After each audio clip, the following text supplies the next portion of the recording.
So, ang pinakamaganda mong gawin, ikaw ay magsampa ng kasong ejectment kasi nalaman nyo ngayon na yan ang ginagawa niya. Ang problema, kung 2018 mo pa alam, baka hindi na to ordinaryong kasong ejectment, baka mapunta sa RTC. Ang tawag doon ay parang action de indicatoria, issue on ownership na. Pero pwede mo naman palabasin, nga ngayon mo lang din nalaman talaga na inoccupy nila dahil ngayon ka lang din naman nagtanong talaga kasi dati bakod lang. So, magpadala ka, ang gawin mo para mas madali ay pumunta ka sa barangay, magreklamo ka. Ngayon pagdating sa barangay, pakita mo na meron kang titulo ng lupa nakapangalan sa tatay mo at siya wala namang ibang papeles maliban yung sa alleged deed of sale.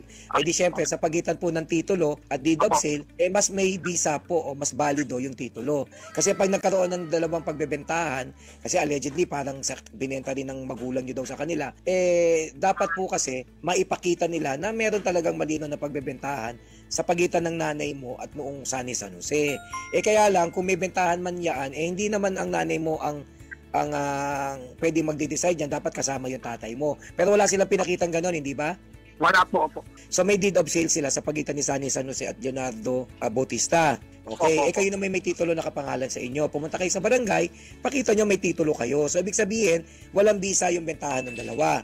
Kaya pag hindi kayo nagkasundo sa barangay, kasi pagkakasunduin kayo, ang susunod na gagawin nyo po ay magsasampa na kayo ng demanda sa korte ng ejectment.